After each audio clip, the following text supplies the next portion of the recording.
அப்படின்னு கேவலமா பேசுற மாதிரி. எங்க ஃப்ரீ பஸ்ஸே தேவையே இல்ல. பிரைவேட் பஸ்ஸாவது ஒழுங்கா அடிச்சிருந்தா இப்ப அதுவும் கட்டாயி போச்சு.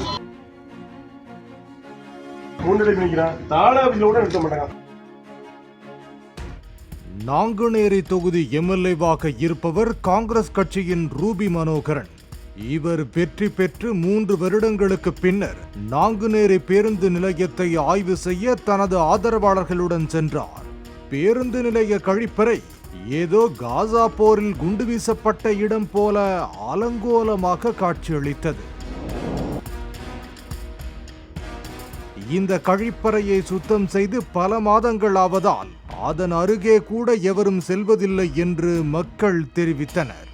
பேருந்துக்காக காத்திருந்த பயணிகள் ஒவ்வொருவராக எம்எல்ஏ வந்திருக்கும் தகவல் அறிந்து அங்கு கூடினர்.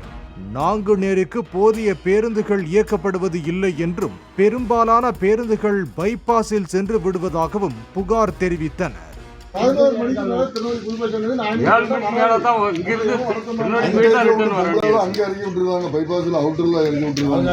நாங்குநேரி என்று சொன்னாலே நெல்லையிலிருந்து புறப்படும் பேருந்தில் இருந்து இறக்கிவிட்டு விடுகிறார்கள் என்றும் கூடுதல் பேருந்துகளை நாங்குநேரிக்குள் வந்து செல்ல ஆவண செய்ய வேண்டும் என்று ஒரு பெண் கூறினார்.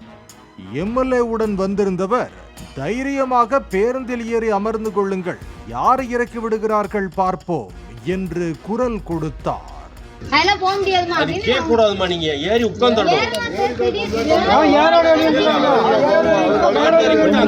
அப்போது அங்கு வந்த ஒரு பெண் பயணி குறிப்பிட்ட நேரத்துக்கு பேருந்துகள் வராததால் அலுவலகத்துக்கு சரியான நேரத்துக்கு செல்ல இயலவில்லை என்றார். காலை 7 மணிக்கு பஸ் ஸ்டாப் வரோம். பஸ் 8:20க்கு தான் இங்க பஸ்ஸே ஏறுறோம். எங்களுக்கு அங்க ஆபீஸ் டைம் 8:45 உள்ள போனாங்க. காவல் கடந்தே பாதி எங்க லைஃப் முடிச்சு போகுது. மேலும் ஊருக்கு திரும்பும் போதும் பேருந்துகள் இல்லை, இலவச பேருந்தே வேண்டாம், ஒழுங்கா நேரத்துக்கு அரசு பஸ் விடுங்க போதும் என்று ஆதங்கத்தை கொட்டினார். இப்ப சாயங்காலம் பாருங்க, நாங்க இப்ப இந்த 7 மணி பஸ் தான். இதுக்கப்புறம் எங்களுக்கு பஸ் கிடையாது. இதுக்கு முன்னாடியும் பஸ் கிடையாது. நாம வீட்டுல பிள்ளைங்க எல்லாம் போட்டுதான் வந்து நாங்க எங்களை வேலைக்குன்னு வரோம். நாங்க காசு ஒழுங்கா பஸ்ஸாவது அனுப்புங்க. எங்க ஃப்ரீ பஸ்ஸே தேவையே இல்ல. இந்த ஃப்ரீ பஸ் வரப்ப இந்த பிரைவேட் பஸ்ஸாவது ஒழுங்கா அடிச்சிருந்தா இப்ப அதுவும் கட்டாயி போச்சு.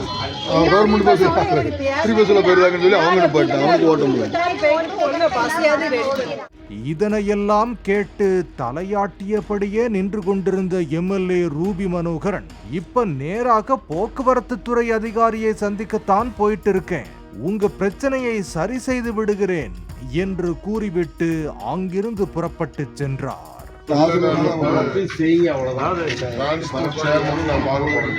பாலிமர் செய்திகளுக்காக வள்ளியூர் செய்தியாளர் பாலாஜி.